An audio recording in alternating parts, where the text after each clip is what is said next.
Hi guys, so this is our project for Culinary 360. My name is Rachel. This is Davian. And I'm Reed. Hi, this is Davian, and I'll be talking about the appetizer. The appetizer is the herb chazuke with seared kampachi and nametake sauce. The rice was cooked with dashi, a Japanese soup base, and a little bit of salt to season it. The rice was then boiled up and coated in herbs such as mint, shiso, and Thai basil. We then poured tea over the rice to aerate the herbs and make the dish come alive and more aromatic. The tea we used was ginmaicha, green tea with a little bit of dashi added to it. Ginmaicha is specifically brewed with roasted rice, giving it a deep earthly flavor, complementing the chazuke. The kampachi was seared with butter and oil crusted with bubu arare and furikake for some crunch. Lastly, the nametake sauce, which is a soy braised enoki mushroom sauce, was to help add savory soy flavors to the dish. Like it says in our book, white wines complement more delicate foods such as fish.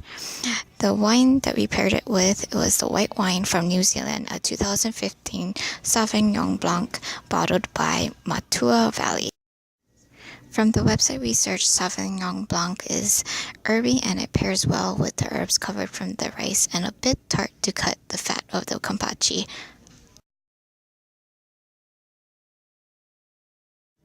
Now Reed is going to introduce you to the two entrees. So, I'm Reed, and I'll be talking about the two entrees. And for our first entree, we chose to do an uni pasta with a Mornay sauce. So it's a cream sauce with Parmesan, some dashi, and uni. And then regular old pasta that's been made with tomato water instead of regular water. And for garnish, we did a soy and herb marinated ikura. It's to try and cut the creaminess of the pasta sauce. And then to pair with that, we chose a Chardonnay from Napa Valley. So specifically a 2014 barrel-aged Chardonnay bottled by Toasted Head. And the reason we chose this is because the Chardonnay, since it's barrel-aged, tends to be more buttery, more creamy, and smoky. So it pairs really well with the creaminess of the pasta. And so we decided to try this out with the Chardonnay. So for our second entree, we chose to do a braised coke pork belly. So basically it's pork belly that's been braised for about 3 or 4 hours in coke and some assorted spices.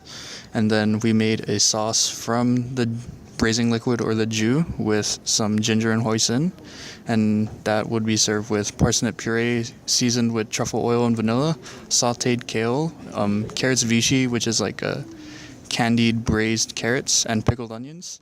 And then we decided to pair it with a red wine from Italy, so a Barbera de Alba bottled by Andrea Orberto. So originally we started off with a Cabernet Sauvignon, specifically Ravenswood, and we found that it was too bitter and tart for the sweetness of the coke pork belly. So we went with a much more milder, less tannic red wine from Italy, which turned out to be a little bit better. It helped to complement the coke sauce without it being too tart.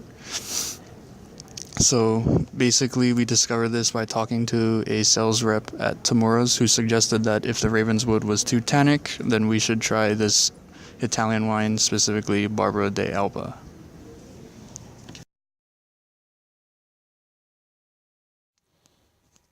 Alright, thank you Reed for describing our entrees for us. So I'm Rachel, and now I will be talking about our dessert. So for dessert, we have our cheesecake with peach and strawberry compote.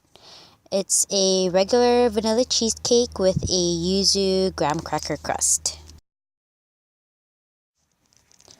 The peach compote dressed on the side has, of course, peach, sugar, and a bit of ginger in it.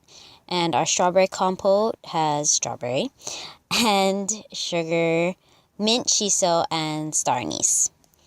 Topped on our cheesecake is a tuile, which is a almond vanilla tuile, and also garnished with a candied orange zest. So the tuile is like a cracker to add that crunch to the softness of the cheesecake, and the candied orange zest is to add a simple yet delicate touch of a sweet citrus flavor so that it can enhance the vanilla cheesecake. And to pair with our cheesecake dessert, we have a Prosecco Gondolino. It's a bit milder. It's between a champagne and a sweeter Prosecco. So the fizziness is to cut the creaminess of the cheesecake so that you can go in for another bite without being overwhelmed. And the sweetness is to go with the two compotes that are on the plate.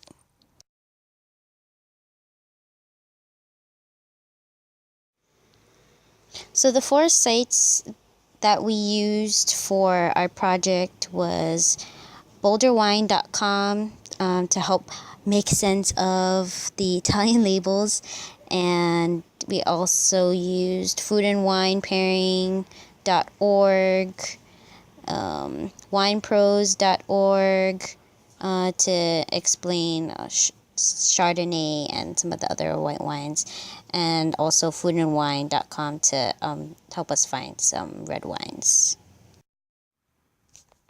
So that wraps up the end of our Project 1 video. We hope you guys enjoyed it. Hope it made your mouth water a little bit. And yeah, so thank you for listening and have a good day. Mahalo!